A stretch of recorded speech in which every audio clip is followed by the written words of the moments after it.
So, welcome to the courtroom, guys. Today we're going to be rebutting Nick Wright, Chris Carter. Basically, first things first. What they said about the Giants, I think it's a little bit outlandish, and I didn't realize they devolved into shock jocks on that show. So, with no further ado, let's get into it. Eli Manning will likely be the Giants' starting quarterback next season, despite his up-and-down play last year, despite losing Odell Beckham as his star receiver, and despite going 8-24 over the last two seasons. Heading into next week, Giants GM Dave Gettleman isn't feeling the pressure to draft Eli's replacement. They went into last season believing that Eli still had plenty left, and he proved he did. So, just see how it goes. I said the Kansas City model. People have been doing it for years. It's just the most recent one. How about the Green Bay model? With Aaron Rodgers falling to him while I had Brett Favre. He sat for 2.5 years, I think, or 3 years. That's what you'd like to do. Listen, Eli is a pro's pro, and you guys know that. Okay, he is a pro's pro. And to get a quarterback in here and to allow him to learn at the feet, it'd be a sweet deal. Did Dave Gettleman just say that Eli might be the guy for the next 2 or 3 years if someone comes in and sits? Because I think that might drive my partner crazy. Oh, my God. What is he talking about? We went into last year believing in Eli. We turned out to be total doofuses. And now we still... Did he watch different football than I watched last year? Chris Carter, you did not want to join the Eli is washed train. You thought I was driving it too fast and too long, and it was week 4 of last year. And it wasn't that Eli's washed. This is mine. I know the family. I know the people that own the team. Right. So when I know people feel a certain way, why would I have some crazy opinion be yelling at the TV, bench Eli, when I know the people are not going to do that? Right, but despite that, it was week 4 of last year. You very almost sadly said, Eli, I love you. Yeah. It's over. Yeah, I popped my hamstring getting off that bandwagon. It's still tender. This has to... For Giants fans, because I live in New York, I'm not a Giants fan, but we're around a bunch of Giants fans. Our producer, Ketta's a Giants fan. For all of their sake, gosh, I hope he's just doing all this so that no one jumps ahead of him to get Haskins. That the plan is Haskins at 6. It's always been Haskins at 6. And it might still be Haskins sitting behind Eli, but maybe for half a season. No problem with that. If they come away with Dwayne Haskins in this draft, then I will be on board with what Gettleman's doing. But for Gettleman to try to act like we don't have the ability to watch these games and see the level of play from their quarterback, it's just nonsensical. Do you trust the organization to be able to... Forget what Dave Gettleman said. You know this organization. You know the Mara family. Do you trust they're going to get the quarterback situation right? No. And I don't... Giants fans, I'm getting ready to give you a warning. It's a public service announcement. Number 6 pick, don't expect a quarterback. I think they're going to take one of those defensive linemen, either a pass rusher or one of those sensational defensive tackles. I do believe with the 17th pick, if they don't decide to move up, that's the one they'll concentrate as far as trying to get a quarterback. I don't know if Dwayne Haskins will be there or if they'll get Dwayne Haskins, but talk to some people, and it looks like in that first spot at number 6, Giants fans, don't brace yourself.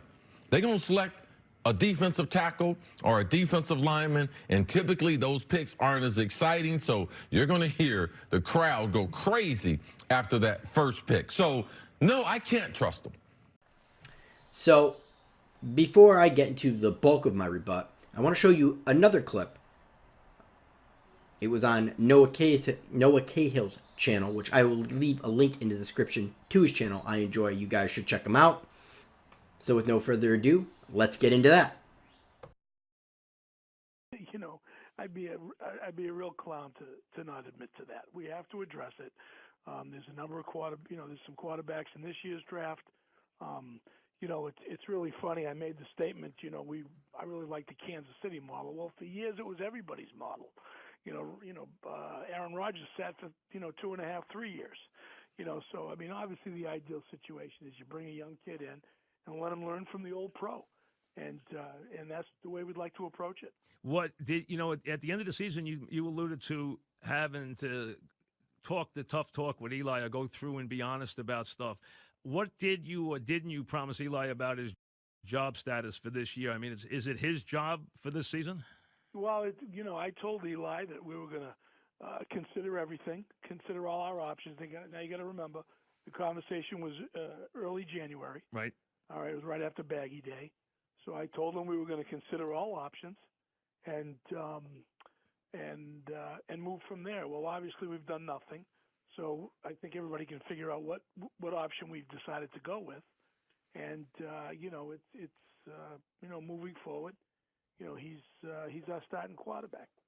So, but your plan is to bring, either through the draft or through a trade or something, your plan is to bring another quarterback into the fold who you think might be part of your future this year. Exactly. And and is that most likely? Are we looking at the draft? Yes, most likely. Yes. And again. So what did we just see on First Things First? A bunch of SHIT. A bunch of guys trying to look and see if they have a crystal ball. A bunch of guys that overreacted to what a GM said, read into it too much, and thoroughly got embarrassed.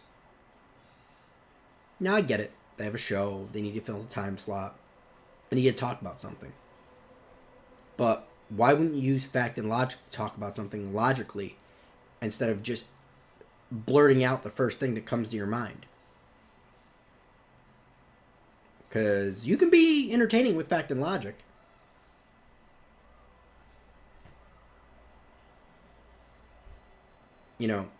Maybe you guys are the ones wearing the rose-colored glasses.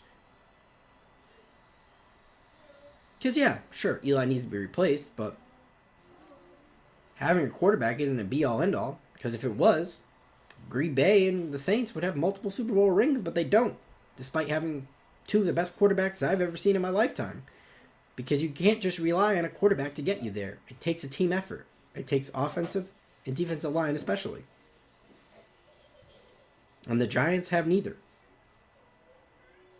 Would a better quarterback give the Giants more wins next year? Sure.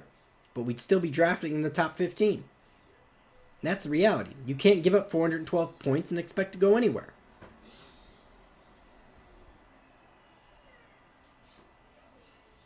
That is the reality we live in. Despite no pundit wanting to talk about it, because apparently the trenches are pretty boring.